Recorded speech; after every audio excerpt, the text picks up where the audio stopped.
This is the American Farmland Owner Podcast. I'm Dave Price. Each week, we talk to industry insiders about what is impacting farmland ownership, operations, and investing. This week's guest is Paul Yeager. Now, corn and beans might be most familiar to him, but these days, Paul follows much more. He's a former farm kid from Northeast Iowa who, for the past decade, has produced and hosted Market to Market, a weekly show on public television that soon marks its 50th year. Earlier in his career, Paul worked in a busy local television newsroom. It's actually where we met each other. And perhaps that is why he is able to block out the background noise of renovation that's going on during our conversation. Now, why does he do what he does? And why does he follow trends impacting farmland so closely? That's where we start. What is it about agriculture? What captivates you? It's easy, David. Don't we like to eat? I like to. I eat a lot. I mean, it's the business of food. Market to market is the business of food. And it's how you look at food, how it's produced, whether it's grown in the fields of Iowa, Illinois, South Dakota, Minnesota. It's the livestock that are raised all throughout this country, whether it's a hog or a pig. But it's still about the fabric of those that raise the food. I mean, I'm an old farm kid. If I was in my second studio for this, I'd be sitting in front of a picture of my farm that I grew up on in Northeast Iowa. And I love that photo because it does take me home, but it also reminds me that there are people who are, in a sense, up and down with whatever happens with the markets, the weather, the growing conditions, the global politics. I mean, it's a combination of a whole bunch of things.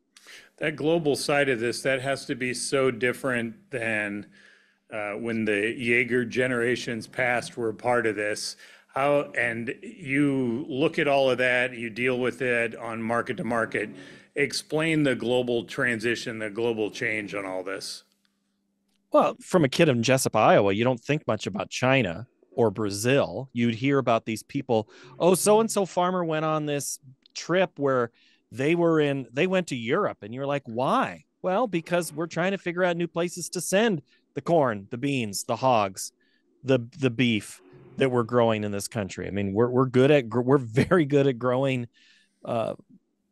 all of these things, all of the agriculture in this country. We got to find a place that's interested in buying it. I remember when it first was, hey, let's go to Japan, and they love beef. Who doesn't love beef? Then it's like they love pork. Who doesn't love pork? I mean, that's just that is the simplest way. Like if you walk at the Iowa State Fair, David, you know how when you see someone with a pork chop on a stick, if you're somebody who is in agriculture, like, haha, gotcha. You know, they connect the rural and the urban there at that event better than anything.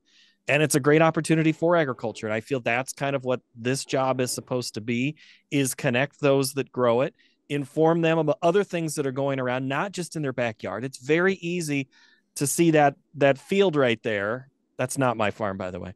See that field and know only what happens on that 40 acres.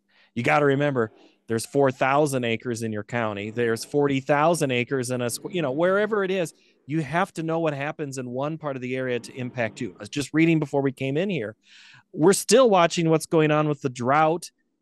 That's no longer a drought in Iowa and in all the Midwest and the I-states, but also the floods of South America. And what's that going to do to the price of soybeans? So I never thought all of this would connect as much as it does, but it absolutely does on a daily, if not minute by minute basis.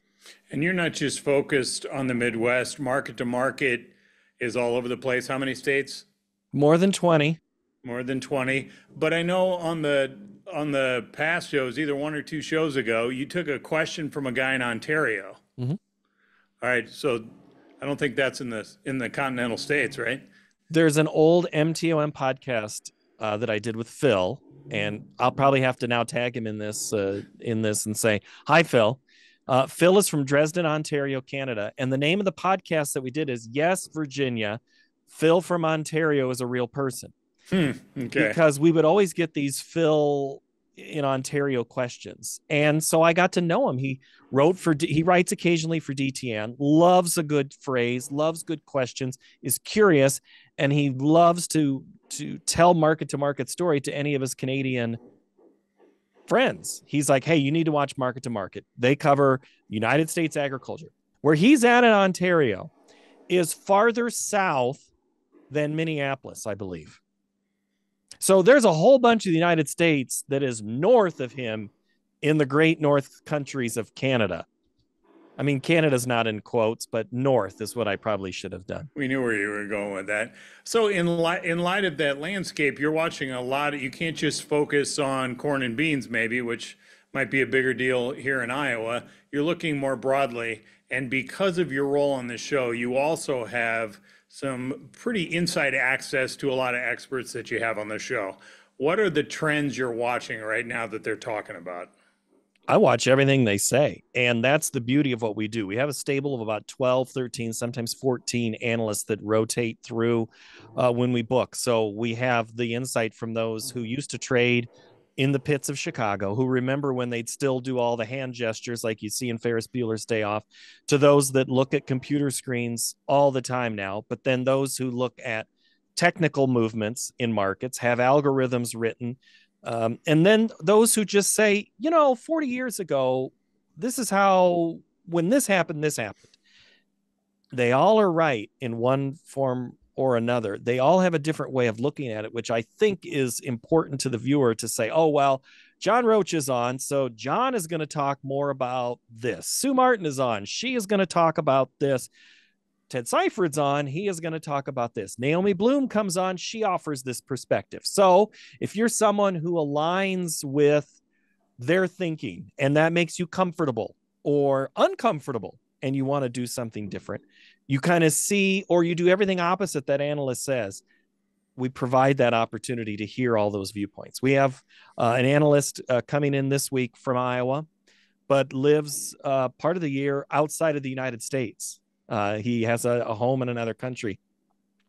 He also has homes across a couple of other places. He's had lots of interests over time. He gives me a different perspective and the viewer of, well, have you looked at it this way? This is what they're talking about in this other country, Paul.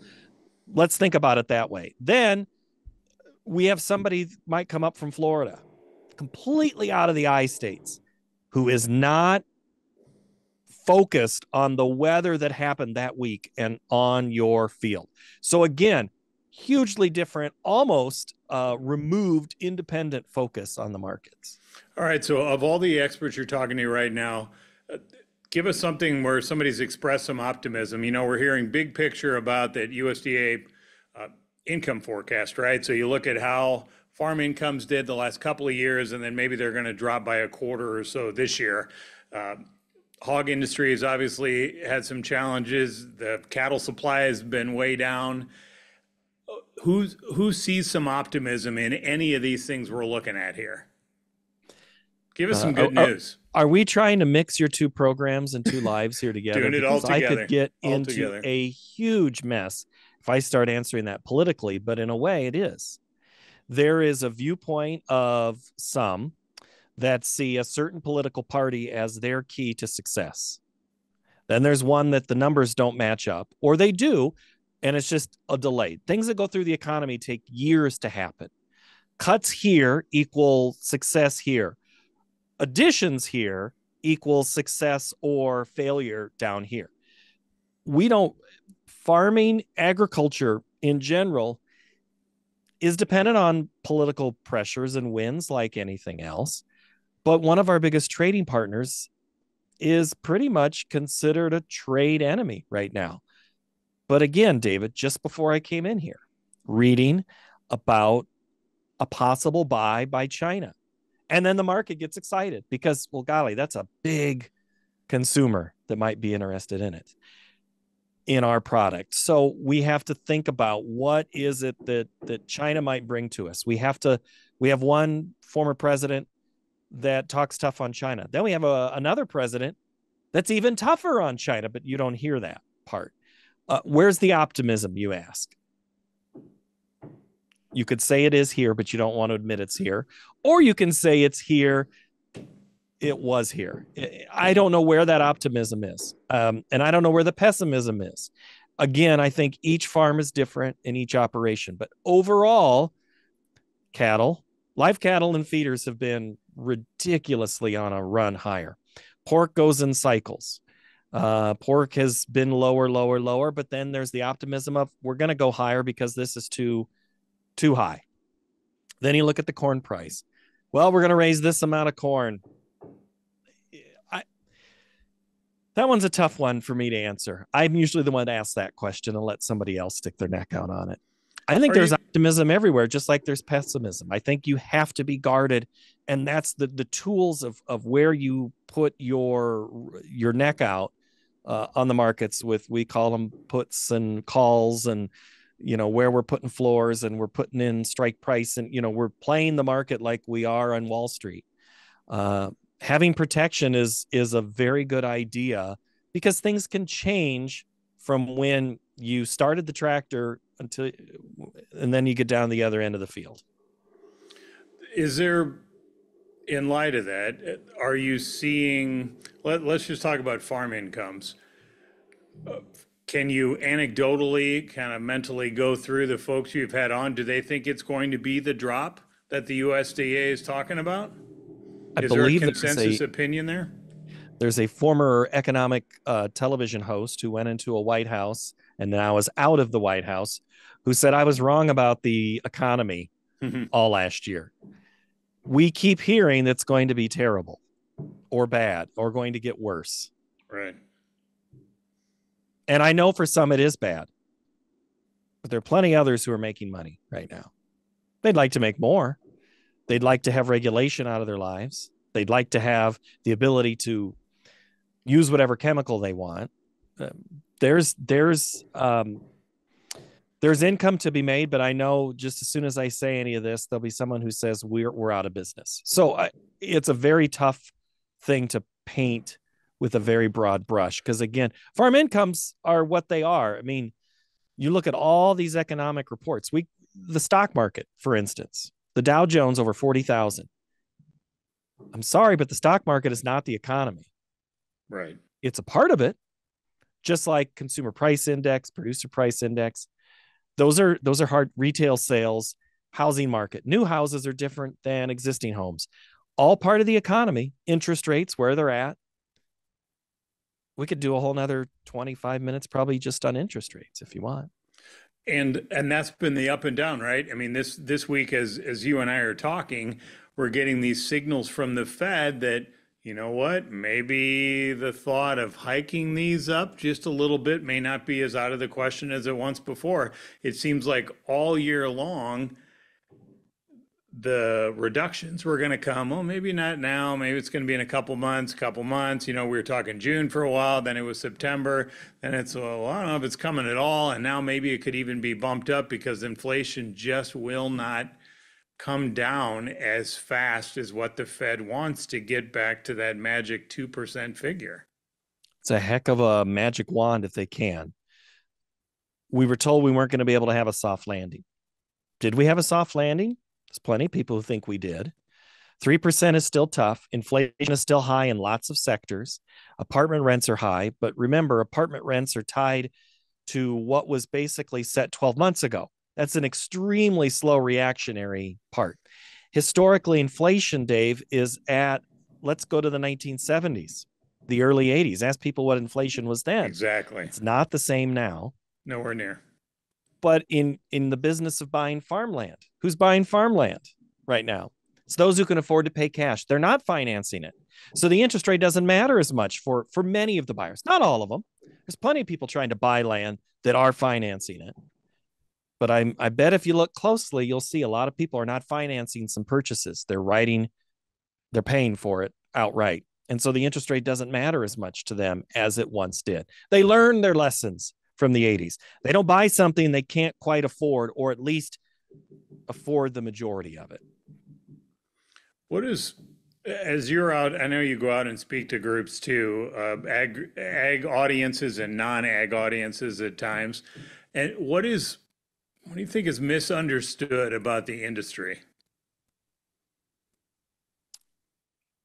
Inside the industry, I'm not sure there's always the realization of just how long certain things take, trade deals, government deals. I mean, we're trying to get a farm bill right now. As we are recording this, the House is finally marking up the bill. But the guy, our producer who's watching that coverage today, said there's one group wants this and one group wants this, and it is not going to move forward. But Dave, you cover politics enough to know we haven't had hardly anything introduced in the United States Congress in the last few months. Right. The House Ag Committee has gone months and months and months without a full committee hearing.